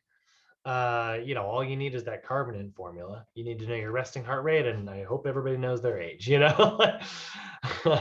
But any questions, guys? How's everybody feeling? Feeling good. Yeah. Eric and Daryl, I know, like, first mod, there's a lot the first time you see this stuff, but cool. All righty. I just got to do it. Like, it looks honestly simple enough, but I just got to do it. You totally should. Everybody in here, now that you've heard this, you should all go take yourself, like, dedicate 3 workouts. Take yourself, calculate out your numbers, and go, just, even if you don't have a heart rate monitor, just, you know how to look at a stopwatch and count for 6 seconds, right? And then just add a 0 and try to keep yourself between those zones. Try to go for a zone 1 jog sometime in the next couple of days. Then go for like 1 minute in zone 2, 1 minute in zone 1, and just alternate back and forth. Give me 20 reps of that. 20 rounds, 1 minute, 1 minute, 1 minute, 1 minute, 1 minute, 1 minute, 1 minute, 1 minute. Great. And then Then get into your zone 3. Feel what that feels like. Get up your heart rate 95% of your heart rate max. Like get it up there, you know. I was trying to tell my girl, I was trying to show my girlfriend when we went to Orange Theory, I was trying to show her what that means. And I was like, watch the screen, watch my name. And I cranked the treadmill as high as it would go and popped the incline a little bit, not as high as it would go. I can't do both. But I got my, you know, and she watched like my thing go from yellow or from blue, whatever the colors are, yellow to zone 1 to zone 2. And then she saw me like redlining. And I was like, now what I'm going to try and do is I'm going to try and keep this up. And I just sprint. And then I had to like slow down. And she watched like all my numbers go up. And I was like, see how that works? Like that's, and then I'm sitting there, I'm like, you know, have to recover afterwards, right? I recommend you guys try that. Try that out. Get yourself up to 95% of your heart rate max. Feel what it's like and then recover. But please don't hurt yourselves. It is very intense. If you're going to do it, I wouldn't do it sprinting. I would do it with like massive amounts of incline so you don't have to like sprint super hard. And then also be aware that, or like high amounts of resistance on like a spin bike or something. All right, core stuff, so much easier, so much easier. So the core objectives for this little slides. We want to understand how it can be used for performance enhancement, the different core systems that you've got, and then how to write a core program. So when I say the core, I do not mean, let's see here, exercise core. Let me see some images here. It's a little better than I thought it would be. I was expecting to see just a bunch of pictures of people's like abs. When I say the core, I do not mean abs. I mean abs a little bit. It's a part of your core, but it's not your core. Your core is much more than your abs. We already know this. We talked about this in, you know, our anatomy classes and stuff, but it is the entire lumbo pelvic hip complex, your LPHC. That's your core, right? It is your stabilizing muscles that keep your spine in alignment. And yes, it's the muscles that move your spine, but it's also the muscles that move your pelvis. So it's your stabilizing muscles, it's your moving muscles, and it's your muscles that are attaching your trunk to your appendages. I am part of a weird group of people that consider the rotator cuff to be part of your core. And I get it, it's not officially, but I 100%, like if you think about like what its job is, it's the same thing, you know? So most individuals have a really strong movement system. They're able to move their body around fairly well, but they have a very underdeveloped stabilization system. So imagine like if you've got a stack of Jenga blocks. It's not very heavy. We're all probably pretty good at lifting that much weight and we can carry it from one place to another. But imagine if you're trying to do that, move that Jenga stack without the freaking box like covering it or holding it in place. None of us are going to be very good at that, you know. Like, we're all going to be moving it around, but we're not stabilizing, we're not holding it together so it can fall apart. That's how your spine works. So your spine is all these individual, like all these little individual vertebrae, you know, and well, that's specifically a specific section. But you know, they're all there. We got to be able to hold all this in place. If, you know, heaven forbid, if I move this guy over here and then like this one slides over here, they're not going to be in alignment anymore. And I'm going to have some serious problems, you know? So that is why it's very important for us to make sure that our foundation is built upon stability. Then we can work our way from there. So you do have three sort of like groups of muscles that we're going to call like your core systems. Okay. Three major systems of the core here, right? So core training will involve all of these systems. Most people spend all their time working on this one. We want to have an integrated approach. Remember, we go back to the first day of class and I was like, there's a difference between traditional training and integrated training. Like traditional core training is like 3 sets, 100 crunches, like, right? That's the crunch challenge, the sit-up challenge. You see those things on Instagram all the time. It's like, do this every day and that gets bigger. That's great and all. Honestly, I'm not against that existing. I'm against people doing that instead of an integrated program that's working on one thing. Rather than having an integrated approach.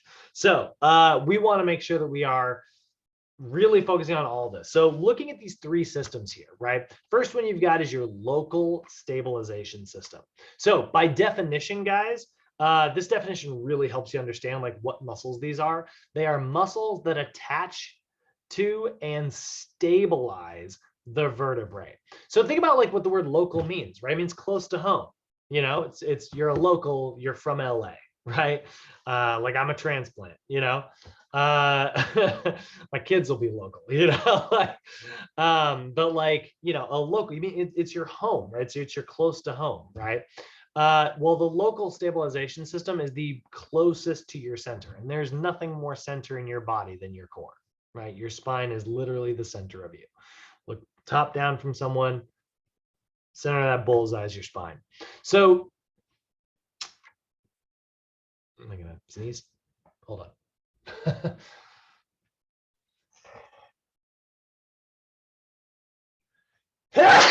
Good Lord. Bless you. Thank you. That one It was a good one, huh? Yeah. God. So these are all the muscles that are going to stabilize this and keep this in place, right? So when you think about like the muscles function here, they provide intervertebral stability. It's a big fancy way of saying stability between each vertebrae. It also aids in your proprioception. Remember, your body needs to understand where it is in space. So if it can like interpret how your spine is moving, like what position you're in, it's going to know where the rest of your body is, right? If I know where the center of something is, I certainly know where the epicenter is, and so the muscles that are going to be in your local stabilization system, look this up. These are going to be, think of this as like a box, guys. There we go. Think of this as a box, but this is going to be these muscles here, your transverse abdominis, right? So that's like the front of the box that holds your spine in place.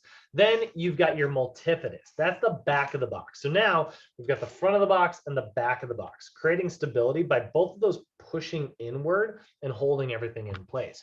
You've got your internal obliques, you get your left side and your right side, right? And they're both going to push in this way, right? So now I'm creating stability in all these areas simultaneously. I've got my diaphragm. It's actually mostly responsible for breathing, but it does create pressure by pushing down. And then I've got my pelvic floor muscles pushing up. That's the bottom of the box. So now if I can co-contract all of these muscles together, I'm going to create spinal stabilization. I'm going to hold my discs in place. This is actually why weightlifters wear weightlifting belts. A lot of people think that weightlifting belts, these big leather belts are used to like hold your spine in place for you. That is a complete misinterpretation of their job. They do not help you create spinal stability by just being a belt that holds everything in place. That'd be ridiculous. What they are actually for, so I'm trying to find a picture of this.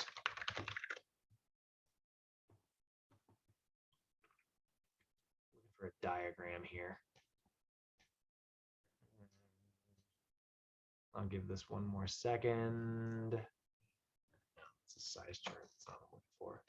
Meh. Oh. Aye. Oh, it's not. Oh, it's so tiny. Come on.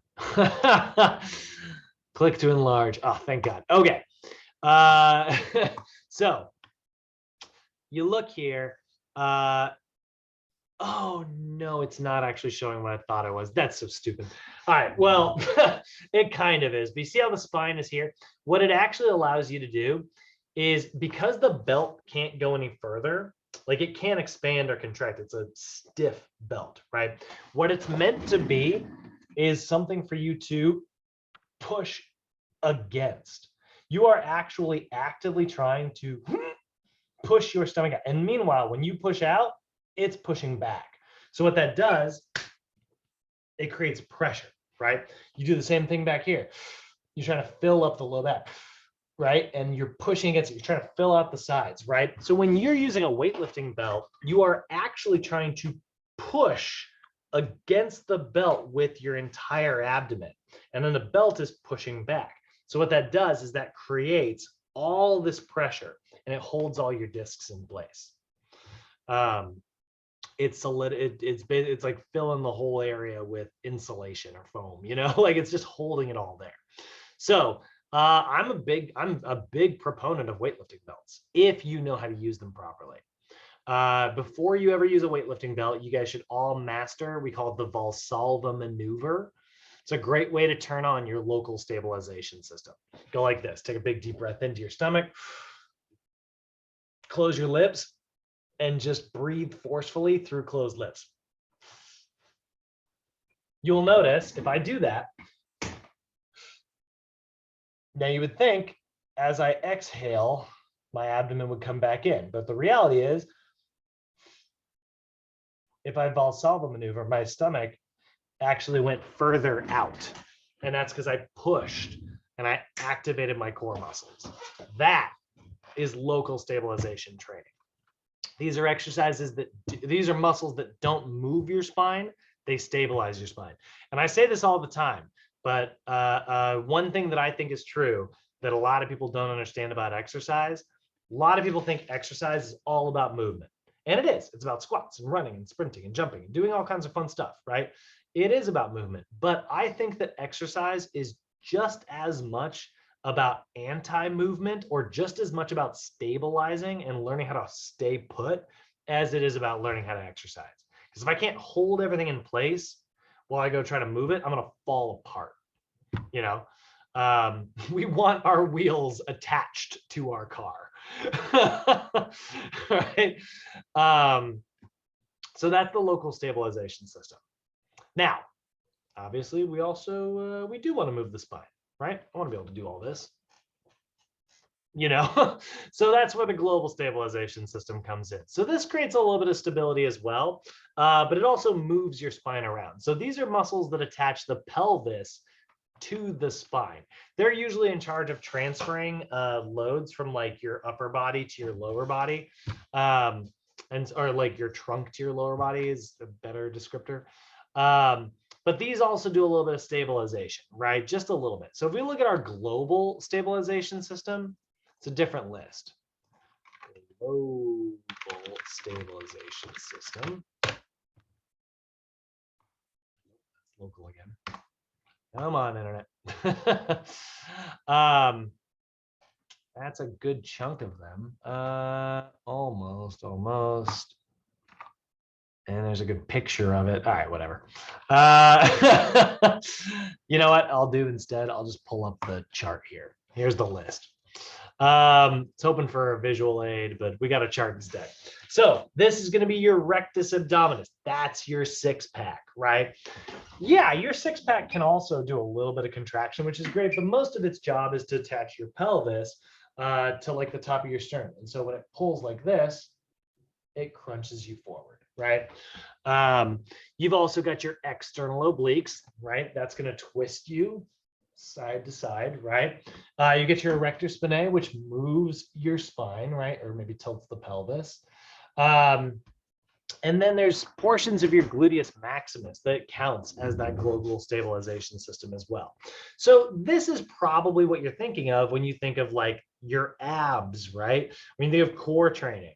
Most people tend to jump to training their global stabilization system. And it's still a stabilization system. Like I like the global stabilization system. I really do, you know, because it does create some spinal stability. But it's like training for getting good at moving something rather than getting training to get good at stabilizing something. If you got somebody who throws out their back all the time, it's probably because they're wrenching their back around and then the bones are not able to keep up. right? Like look at your rectus abdominis, for instance. It's not attached to my spine. It moves my spine because it's pulling, right? But look, this is from my sternum and ribs to my pelvis.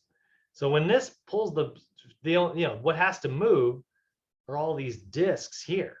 So if I contract this, yeah, it creates a little bit of abdominal pressure by, kind of closing up the can and creating just like a pressure in like this whole circle here. But like if my muscles that are attached to my spine, all those little multifidus muscles, that transverse abdominis, which lives underneath the six pack here, the internal obliques, if all that's not holding my discs in place while I move my rib cage closer to my, I'm gonna, one of these discs is gonna slide to the left or the right or front or back or something. I'm gonna get hurt, So it's very important, guys, to not just train for crunches. It's also important to train for stabilization. And then we got our movement system. Your movement system, this is we call this the global movement system. This is your glutes, hamstrings, quads, and your lats, actually. But yes, like even like if you're doing pull-ups, you're moving something that is attached to your spine, right? So this is your appendages, right? Most people use their arms and legs all day, but they don't spend any time working on like keeping their core healthy. And that's where we run into problems. That's what gets us injured, So any questions on that? Does that make sense to everybody? Those little sections? Cool. Yeah. All righty. So the mechanisms by which you do this, by the way, the big one is the intra-abdominal pressure. We already talked about that. There is also a little bit of, we call it our thoracolumbar stabilization. So if we look at the thoracolumbar fascia, it's the low back. It's all this right here. Creates kind of a cool little X, actually. And that's creating stability from side to side. So that actually is also very, very important. This is another reason why it's so important to train your low back for lots of like stability, right? Oh my God, there we go. Look at, there's the can, by the way. Love this picture. Look at all this. Like there's the spine. All your internal organs would kind of live in here, right? But there, look at this, like there's your internal obliques on this inner layer. There's your external obliques there. There's the rectus abdominis, and then underneath it is this whole like webbing, right? That's your transverse abdominis. And then like there's the erector spinae, right? And then you've got like all the, well, you can't see in this picture, but you can kind of see it here, I guess. All these little tiny intrinsic core stabilizer muscles, right? Really cool stuff there, right? It's a can, creating stability on all sides. I like to say box because box is it's way easier to remember it in 6 places, but like it's a big circle putting pressure all the way in. So that's going to help us create that stability. So now we know that like most people, like I said, they're pretty good at moving their bodies around. They're not so good at holding their spine in place. So we see low back pain affect 80% of the world. By the way, 8 out of 10 people will have chronic low back pain at some point over their lifespan. So you'll have like 6 weeks of back pain. That's the clinical chronic, right? 6 weeks of back pain uninterrupted at some point in your life. 80% of people. That's so many people. And it's because a lot of people, they move around, but they don't take the time to actually control their core. But we've seen a decrease in low back pain with core stabilization training within as little as 2 days. Like 2 days of core training and just getting it to turn on. It's like your brain goes, oh yeah, I'm supposed to know how to contract these. And then it just wakes up those centers of the brain and spinal stability increases 48 hours. Like, that's insane, right?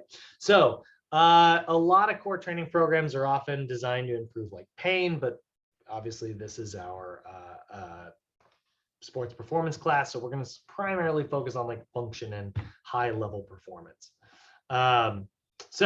Core training, we want to mainly focus on trying to learn how to stabilize first before we move into learning how to move second. So core stability exercises, for instance, are really good at strengthening our multifidus. Look at the multifidus. Multifidus. Look at all the little bits of the spine that it's attached to. Technically, each of these is its own little muscle.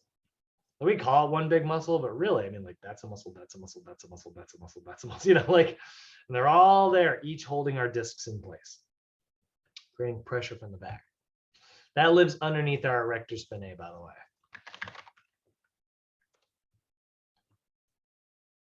That's going to lay over top of it. So again, we create stability on the inside and we create movement from the outside. That's why one's local, it's on the ends, it's close to the center, and one's global, it's along the outside. That's really great. We also know lumbopelvic hip complex training. So like actually getting to use your glutes properly, hamstrings even, you know, floor bridges, things that do focus on some movement, right? Also decreases your chance of re-injury. So again, we use stabilization as a foundation and we use movement as like progression. And then we use like explosive movement as a progression from there. We'll see that in just a second. This can be really good for improving your vertical takeoff, horizontal takeoff, speed, agility, and quickness, right? So we want to make sure that we're systematic. We want to make sure we're progressive. We want to make sure we're functional. We want to make sure we use the entire muscle action spectrum. We also are not only going to focus on crunching. We're not doing our sit-ups like this, right? And just fall, right? Like, you know, we are controlling eccentrically on the way back, right? A core training program should always focus on like neural adaptations. We are trying to get the nervous system to contract here. And we've got a lot of different pieces of equipment in order to do that, right? You want to make sure that it focuses on stability and movement efficiency. And we should always progress after we've mastered one. So we're starting with core stabilization, right? So core stabilization. So Daryl and Eric, you guys are new. So now there is a category of exercise. Now in your textbook, it will have them listed. It will go through your core exercises, and then it'll have like all the core stabilization exercises first, and then it'll have all the core strength exercise next, and then all the core power exercises after that. Think of these as different tools that exist in different tool bags. Again, we've got our stabilization tool bag, right? So when we're choosing core exercises, we are going to choose the core stabilization core exercises, right? We're going to choose this color or this type of core exercises. Now you might be, you know, wondering, well, what makes something a core stabilization exercise, right? How do I know what tool bag, you know, how do I know where this tool goes, right? Well, here's how you can tell. Any core stabilization exercise is any core exercise that involves little to no movement of the spine. These are core exercises that focus on like drawing your abdomen in and bracing, focusing on core stability before they are focusing on core movement. That is the core stabilization stuff. So you're probably thinking planks. Yeah, perfect example. A bird dog, right? Look at a bird dog exercise. It moves, but like, does the spine move? Not so much. She can do it. Right? So she moves her pelvis a little bit, right? She moves her arm a little bit, but her spine stays stable. Right? Or at least it's supposed to. That's what it's training for, right?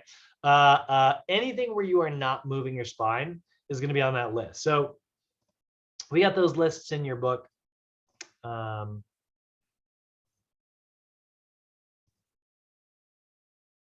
So here's our stabilization checklist from the standard textbook for the, well, actually, I think it's from the old version, but if I go down to core stabilization, marching is an exercise, right? They might be thinking marching, like marching up and down. I'm actually talking about this. This is marching. So she is simply going to hold her spine in place and move something else. So she's going to pull her belly button towards her spine, and she's going to brace as if someone's about to punch her in the gut. And so she is going to stabilize that whole area. And then she's learning how to move something else other than her spine. Her spine has to learn how to stay in place.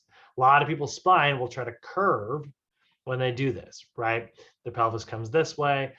The femur pulls on the pelvis pulls on the sacrum pulls on the spine. And so it curves it up. And a lot of people, they arch their back. So that's marching. We've got, what's the next one? The two-legged floor bridge, right? Yeah, you're moving your hips, but you're not moving your spine. Floor prone cobra. Prone isoabs, that's a big fancy way of saying plank. Anything where you're not moving your spine is core stabilization. It's not in your book, but one of my favorites is just a lateral band walk. Grab a resistance band that wants to pull you back this way. You pull it to here, hold it there, and then just walk. Meanwhile, it's trying to pull you back and you're resisting that movement, right? So whenever you're resisting movement, that's a very good stabilization exercise. So planks, plank with it, they're just doing a bunch of plank variations, but it is fine, but it's a little bit too basic.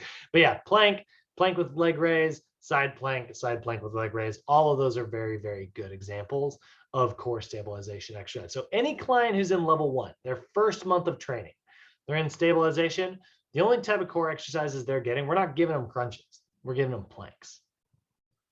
Clients in the strength level, whether that is phase 2, phase 3, or phase 4. So if they're a bodybuilder, power lifter, or athlete, right? We're focusing on core strength movement. Now, what makes something a core strength movement? Well, they're core exercises that involve a full range of motion of the spine. Okay, so these are core exercises that, yeah, these do move your spine. This is the global stabilization system that we're primarily focusing on here, right? So if I look at my checklist again, and I pull up the strength version, you'll notice a lot of these movements, a lot of these exercises involve moving the spine.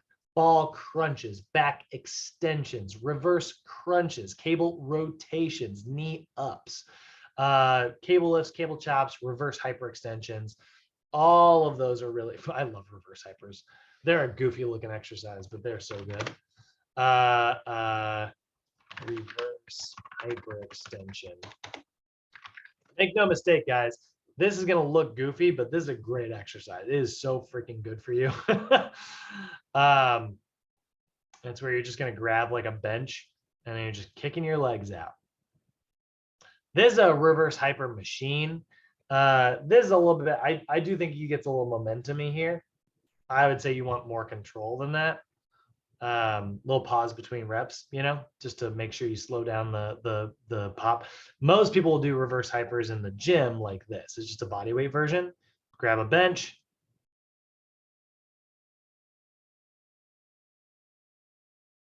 Grab a bench and just hold it there. And then you're just going to kick it in, drive the knees in. Oh, he's doing the straight leg version. That also works. You can do a straight leg version there. Me personally, I like to breathe the knees and kick them out. It looks very goofy. It is freaking awesome for your low back. It is an exceptionally good exercise. It just is hard to do in a regular gym because you feel like a weirdo. So yeah, so that is, again, moving the spine, right? You're crunching the spine, you're twisting the spine, you're extending the spine.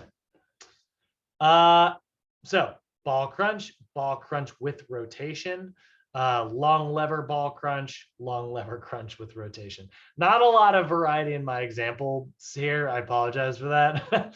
I did not make these slides, but you get it. And then lastly, what if you got a client who's in phase 5, AKA level 3? Well, these are core power exercises. So we went from, if we look at like the defining characteristics, it's core exercises that involve little to no movement of the spine.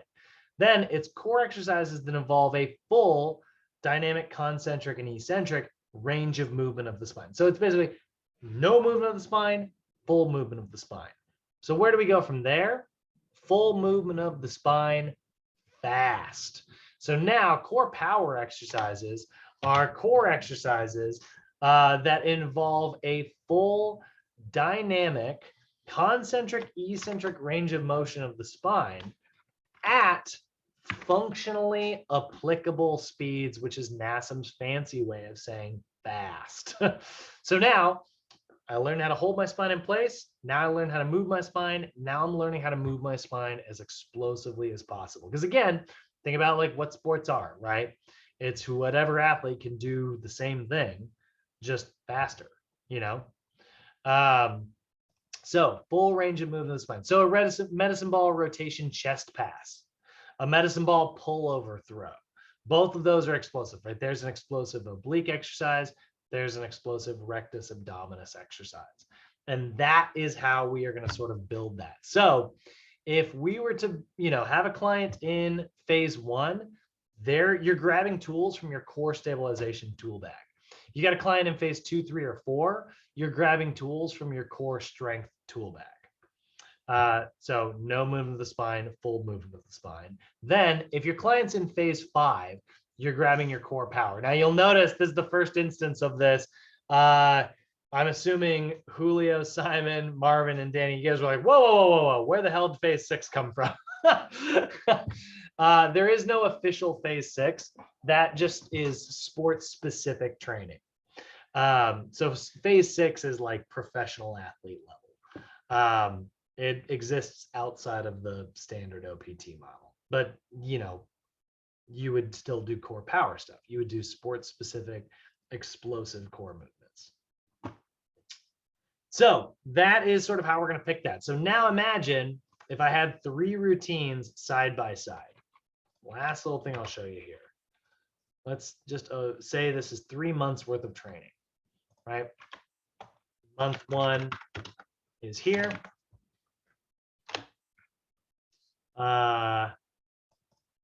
Month 2 is here.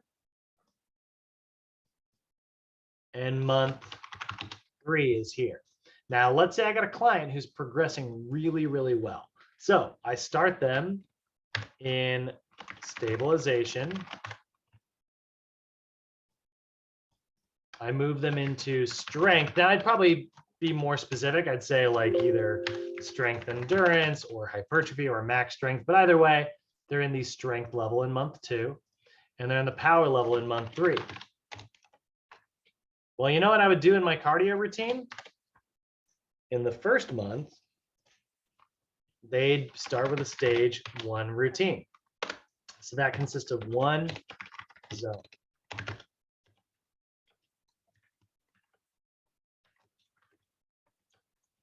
Which is like that zone 1 right there, right? I'd start them on that for their cardio. Client in the second month of training, they're going to get a stage 2 routine, which is zone 1 and zone 2.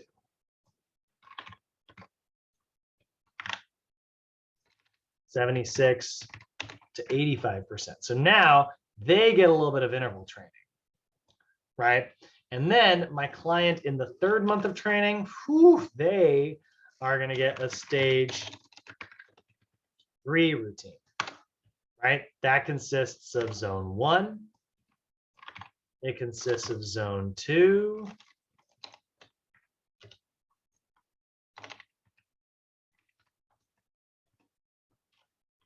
And it consists of zone 3. Oh no.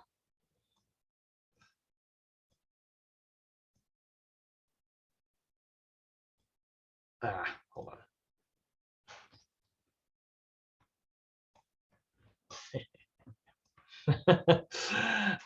86 to 95%. So there's my cardio routine over the course of 3 months, right? Well, the same thing is going to happen if I put a little line to separate here. There's my cardio training, but what about my strength training? Well, I'm going to start with core stabilization exercises, right? Those are the type that I'm going to pick for that month of training. And then next month, I'll get into core strength And the month after that, I'll get into core out. And that is how I progressed my client over 3 months. So month 1, go for a jog, give me some planks. Month 2, go for a jog, then go for a run, then recover in a jog, and then go back to a run, recover in a jog, right? And give me some crunches. Month 3, give me some sprints, then recover. Give me a run, then recover. Give me some sprint, then recover, run, recover, and give me some medicine ball pullover crunches where you are throwing a medicine ball every time you crunch. That is a lot today, guys, but any questions, comments, or concerns? How do y'all feel? Feeling good. Yeah, very good. Love that. Cool. Well, guys, let's go. I'll kill the recording.